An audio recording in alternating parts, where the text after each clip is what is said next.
નો પર્વ છે એ ભાઈ અને બહેનનો પવિત્ર જે પ્રેમ છે એને ઉજાગર કરતો જો કોઈ પર્વ હોય તો એ રક્ષાબંધન છે.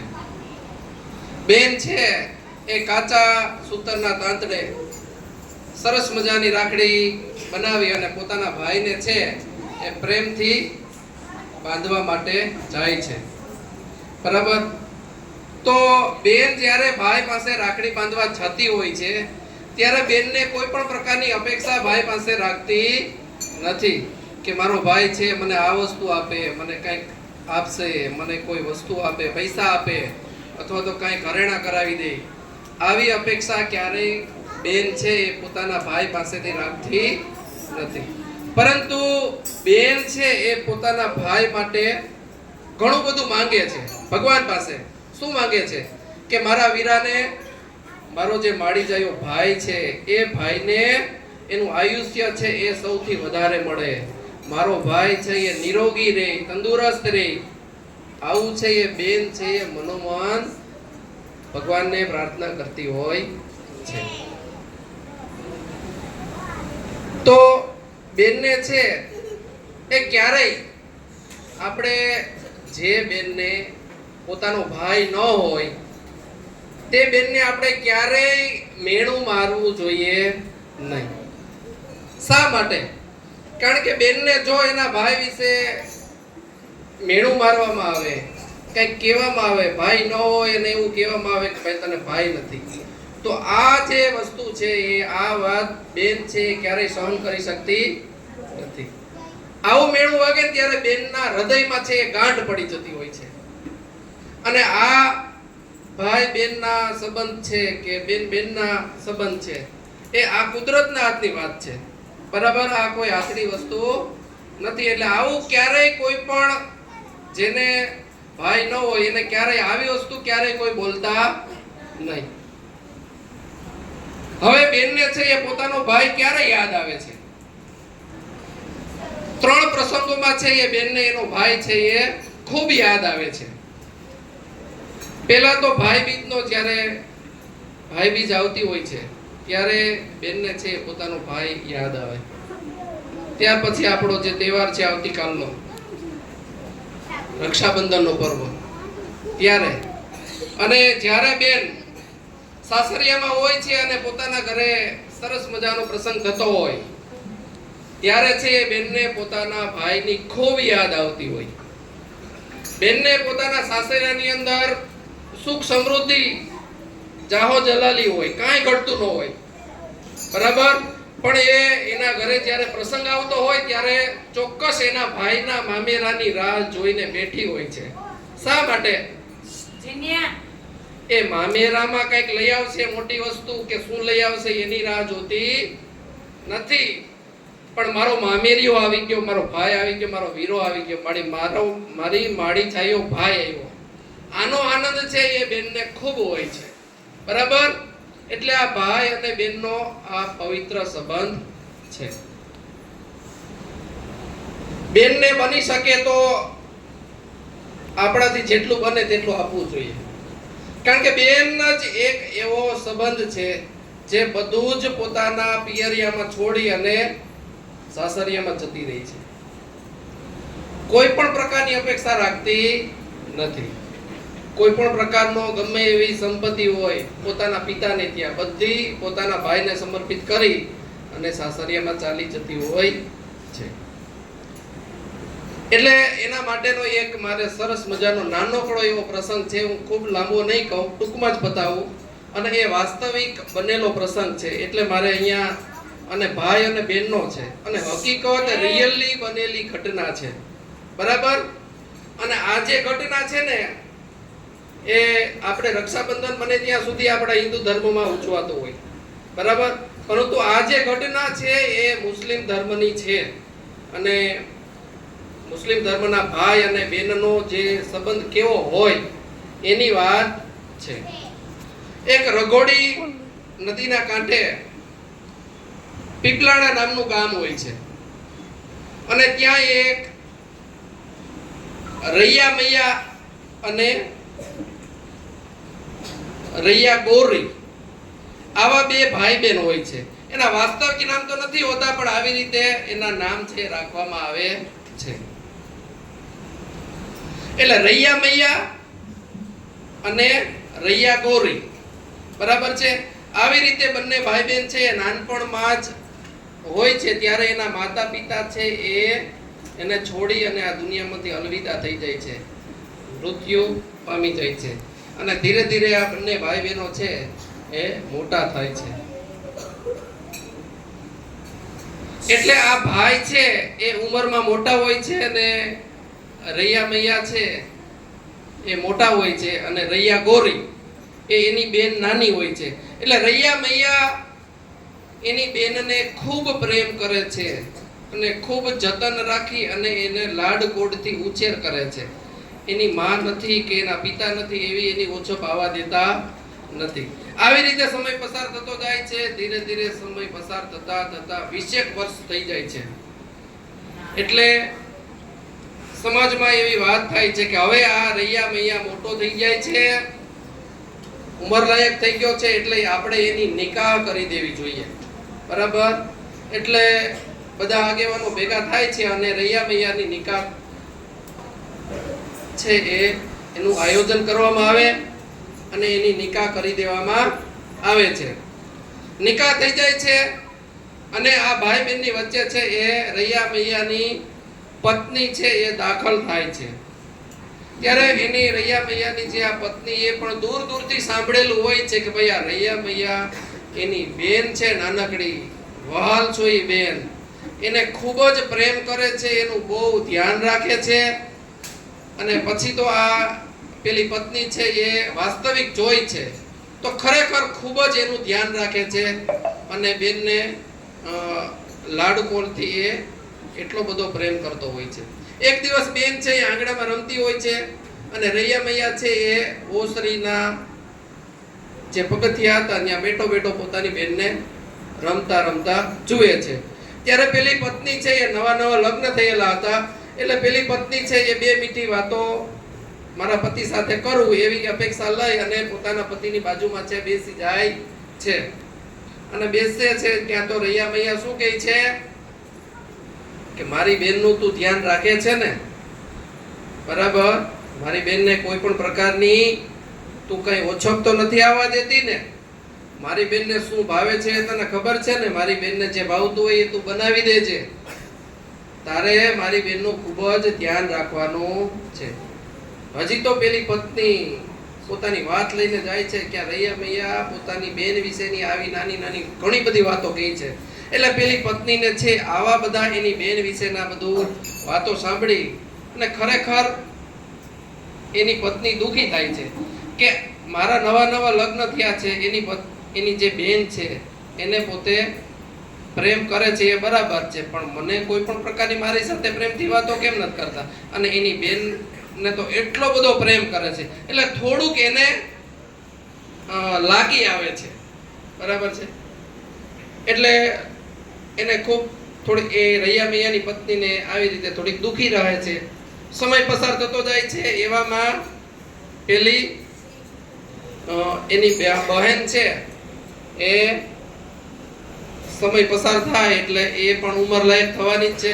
એટલે સમાજના લોકો છે એની પણ વાત કરે છે કે ભાઈ આપણે આ બેનના છે એ હવે એના પણ નિકાહ કરી દેવા જોઈએ. ત્યારે રૈયા મૈયા છે એ માનતો નથી કે ભાઈ મારી બેનને મારે અહીંયાથી મારા ઘરથી ક્યાંય અલગ કરવી નથી, પણ દીકરી તો સાસરે જ શોભે, બરાબર ને. ગમે એવું પિયરિયામાં હોય પણ દીકરી જો પિયરિયામાં ઉંમર લાયક થયા છતાં પણ રહેતી હોય તો એ શોભે નહીં. એટલે દીકરી માટે છે એ નિકાહ તૈયાર કરવા માટે બધા મુરતિયાઓને તપાસ કરે છે. ધીરે ધીરે તપાસ કરતા એક બાજુનું જ ગામ હોય છે લોલિયાણા, બરાબર છે. ત્યાંનો એક મુરતિયો છે એની સાથે આ રૈયા મૈયાની બેન જે હોય છે એની નિકાહ છે એ નક્કી કરી નાખવામાં આવે છે અને એની નિકાહ પણ આવી જાય છે, જાન આવી જાય છે. ત્યારે બધા ખૂબ આનંદથી નિકાહની અંદર ભાગ લેતા હોય છે, આનંદિત હોય છે પરંતુ એક માણસ છે એ ખૂણામાં બેઠો બેઠો અત્યંત રોતો હોય છે, ખૂબ દુઃખી હૃદયે રડતો હોય છે. અને એ કોણ હોય છે? રૈયા મૈયા. કે મારી બેન આજે મને છોડીને વહી જશે. નાનપણથી જ મેં એને એટલો વાલ કર્યો છે, એટલો પ્રેમ કર્યો છે, આજે એ મારી વચ્ચે નહીં રહી, મારી બેન છે એ સાસરિયામાં જતી રહેશે. પરંતુ સમય પ્રમાણે આપણે ચાલવું જ પડે. એટલે એની નિકાહની વિદાય થઈ જાય છે. અને પહેલાના સમયમાં તો એવું હતું કે 10 દિવસ પછી 11મા દિવસે એ દીકરીના ઘરે જવાય અને દીકરીને ટૂંકમાં ફરી પાછી પિયરિયામાં તેડી લઈ આવવાની હોય છે. તો આવી રીતે એનો ભાઈ છે એ 1 દિવસ 2 દિવસ 3 દિવસ એમ દિવસો પસાર કરતા કરતા 10 દિવસ થઈ જાય છે. એટલે પોતાની બેનને મળવા માટે ખૂબ આતુરતાથી રાહ જોતો હોય છે. એ દિવસ આવી જાય છે, 11મો દિવસ. એટલે રૈયા મૈયા તો પોતાની ઘોડી લઈ અને એના બેનના ગામ જે લોલિયાણા છે ગામ હોય છે ત્યાં ગામે જાય છે. ત્યારે પેલી બેન પણ છે એ મારો માડી જયો વીર હમણાં જ આવશે એવા આંખની ઉપર નેચવા રાખી અને પોતાના ભાઈની છે એ રાહ જોતી હોય. બરાબર. જેવો ભાઈ આવે છે એટલે બહેન છે એ ખૂબ રાજી થઈ જાય છે. પોતાના ભાઈને આંગણામાં આવે છે એટલે સામે દોટ મૂકે છે. પોતાના વીરને છે બંને 10 આંગણાથી પોતાના વીરને છે એ દુકડા લે છે. બરાબર છે. દુકડા લે છે તો બધા જ આંગણાના ટાચકિયા ફૂટે છે. અને કહેવાય છે ને કે જો ટાચકા બધા ફૂટે તો એ ખૂબ વાલા હોય છે. બરાબર. વાલા તો હોય જ ને, બેનને ભાઈથી વિશે શું હોય એમ.